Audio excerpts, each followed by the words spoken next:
E aí pessoal, tudo bom com vocês? Bora para mais um vídeo do canal. E hoje assim vai ser um pouco mais informal, tô até sem livros, sem coisas aqui, porque eu quero fazer um balanço. Um balanço do quê? Do final do ano aí enquanto professor, porque como muitos sabem, eu sou professor de língua portuguesa já vai fazer 17 anos, muito tempo já. A idade praticamente dos meus alunos. E eu acredito que cada fim de ano, em qualquer profissão, em cada área, é importante a gente fazer assim um retrospecto do que foi o ano, porque a profissão do professor, ela exige que nós estejamos preparados a cada momento, a cada dia. Cada dia que a gente entra numa sala de aula são desafios novos. Inclusive, um dos maiores desafios que eu imagino é como lidar com uma diferença imensa. Uma sala que cada dia traz problemas, desafios, soluções e muitas coisas. E é sobre isso que vou comentar um pouquinho aqui nesse vídeo. Bom, para quem não sabe, eu sou formado em Letras Português e Espanhol. Me formei lá na USP em São Paulo e foi um curso que me deixou apaixonado por leitura. Eu já gostava, sempre gostei de ler, mas eu assumi ser professor quando eu comecei a fazer os estágios. Eu comecei a gostar de lidar com conhecimento, de ver a molecada aprendendo, isso foi muito bom. Quando eu cheguei aqui na Paraíba, em João Pessoa, eu decidi fazer filosofia, porque eu via aquelas disciplinas que tinham ligação com filosofia e eu me apaixonava por aquilo e gostei muito e terminei. Hoje, nesse presente momento, estou fazendo letras clássicas, que eu gosto muito, também tenho algumas especializações, como em psicopedagogia.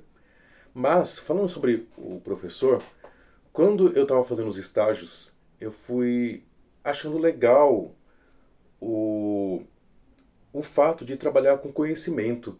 Eu até então não tinha muito claro o que eu ia fazer, já tinha tentado várias coisas. Eu acho que fica muito na nossa cabeça também o que as pessoas falam sobre o professor. Ah, vai ganhar pouco, vai enfrentar molecada difícil.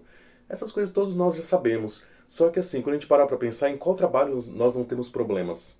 Em relação a ganhar pouco, sim, eu acredito que é muito baixo o salário de um professor, principalmente pela importância que ele tem na vida de um aluno. Já vou falar sobre isso.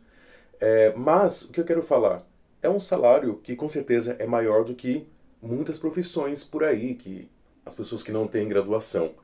Dá para sobreviver. Mas o, o mais importante sobre a questão salarial e de por que se exige um salário melhor é porque a função do professor é de formação para o futuro. Isso todos sabem. Só que o que muitos não sabem é que vai muito além do que eu, como professor de língua portuguesa, trabalhar a gramática, a literatura, a interpretação de texto, redação, todas essas coisas como todo mundo já sabe. Só que existem coisas que não estão no currículo, na BNCC, que eu acredito que são até mais importantes. Enquanto professor já chegando a 17 anos, agora em janeiro eu faço, eu percebo que nós muitas vezes somos os únicos a falar para o aluno: você consegue, e dar um norte para esses alunos. Porque muitos dos pais não tiveram os estudos e muitos não sabem a importância que às vezes uma universidade pode trazer na vida. Pode dar um norte para a sua profissão, para a sua formação enquanto sujeito. Eu vivo na universidade, eu gosto muito disso e quero ficar lá sempre, porque converso com os professores lá, com novos colegas, isso areja muito a minha mente. Isso traz para todo mundo não somente a questão da formação acadêmica, mas também formação enquanto pessoa, debate sobre vários temas, conviver com várias pessoas, que na escola já é o início, só que como a criança muitas vezes está na tutela dos pais, às vezes os pais tolhem um pouco a vivência com outras tribos, como crianças homossexuais, crianças trans, que existem sim. Então, assim, eu acredito que a escola é um laboratório, um preparatório para o futuro. E a gente trabalha esses temas, a gente trabalha tudo isso na escola. E é muito importante. E na faculdade é o momento em que ela está mais livre dos pais, já a maioria numa fase adulta, então é hora de enfrentar realmente esses desafios, que muitas vezes eles vão enfrentar também no seu mercado de trabalho. Eu falo para meus alunos assim: quando você acabar aqui, você vai enfrenta chefes que vocês não gostam, muitas vezes vão pedir coisas absurdas. E na escola nós somos muito maleáveis. Temos passamos muitas recuperações, levamos em consideração a vida dele, coisa que às vezes lá fora não é levado em conta. Nós temos alunos que passam por problemas difíceis, aí nós consideramos isso na hora de dar nota, mas lá fora, infelizmente, é muito mais difícil. Então, eu acredito que sim, nós cobramos salários melhores e condições melhores, porque a gente entende essa importância de muitas vezes dar um abraço. Tem aluno que chega na escola querendo um abraço, porque a gente sabe, nós temos a tendência de idolatrar muito essa questão familiar. E é importante, porque a família é o primeiro modelo que uma criança tem na sua vida. Só que, pela minha experiência, eu percebo que o que a gente encontra de família desestruturada, com violência realmente, com casos de assédio de pais às suas próprias filhas, próprios filhos. Então, assim, a escola muitas vezes encoraja a sua criança a denunciar, mostra quais são os caminhos que ela tem para poder denunciar abusos. Essas coisas tem na escola? Tem também. E é claro que nós temos que tomar medidas quando isso acontece. Mas ainda é o local onde se trabalha esse tipo de coisa. Eu acredito que nós até trabalhamos muito pouco. Eu lembro que tempos atrás a gente falava sobre isso, sobre sexualidade de uma maneira muito mais aberta nas escolas. Hoje parece que está um pouco mais tolhido, né, esse tipo de tema. E a gente precisa voltar a falar sobre isso porque é muito importante. Quantos alunos já desabafaram comigo sobre isso? Sobre como não consegue chegar em casa, ter um diálogo. Então, assim, eles nos têm como muitas vezes um braço direito para poder conversar. Porque precisa dessa conversa com todo tipo de pessoa. Eles precisam de um adulto para dar um norte para a vida deles. Outro desafio muito grande é em questão da estrutura das escolas. Aqui na Paraíba foram criadas mais de 200 escolas integrais e a primeira que eu trabalhei era uma escola que praticamente não tinha estrutura nenhuma. Isso é um desrespeito muito grande para a nossa profissão. É a mesma coisa que você pedir para o médico fazer uma cirurgia e não dá o bisturi, não dá as condições corretas. Isso é muito grave, é um desrespeito à nossa dignidade enquanto professores. Então vai muito além do que só o salário, vai na nossa dignidade, porque muitas vezes nos cobram, por que o professor não fez isso? Por que o professor não faz isso? Esses professores são muito ruins.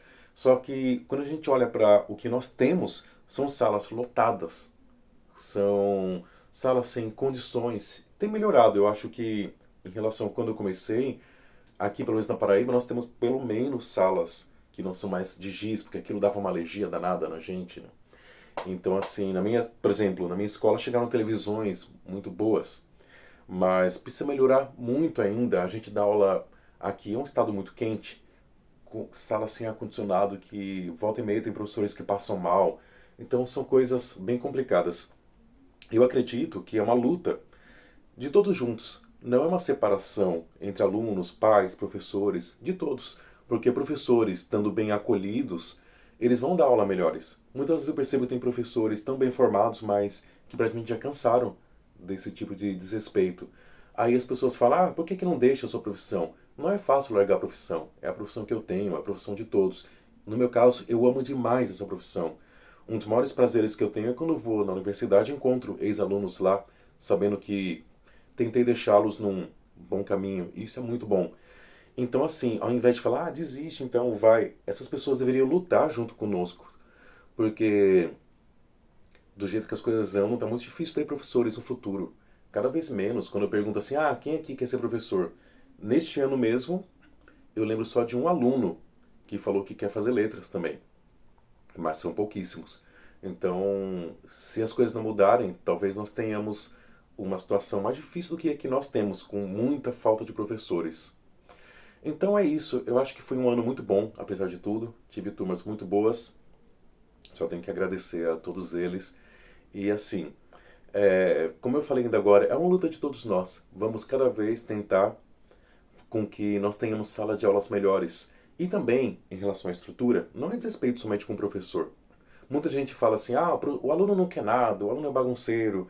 Só que se a gente parar para pensar, na escola integral, por exemplo, o aluno tem 9 aulas num dia só. E 9 aulas sentado numa cadeira desconfortável, somente com aula, porque Uma das nossas propostas seria que de manhã tivessem as aulas e de tarde várias atividades, esporte, música, vários tipos, para poder desenvolver vários tipos de habilidades também nos alunos. Isso é muito importante. Não é só na aula de português, de física e de química que o aluno aprende. É na sua convivência com todos. É dando para eles oportunidade de experimentar várias coisas também. Então, eu espero que realmente no futuro a gente tenha um olhar para a educação e que as práticas educativas partam principalmente das necessidades dos professores, diretores, pais, alunos. Porque teorias vindas de cima e empurradas para baixo nunca funcionam. Só funciona se partir realmente das nossas necessidades, de todos os atores educacionais desse país, principalmente de quem está no chão da escola, de quem está aprendendo e de quem está ensinando. E é isso, pessoal. Essa foi mais uma conversa paralela, um pouco mais despojada aqui. Espero que vocês comentem aí, compartilhem e deem um like, beleza? Valeu!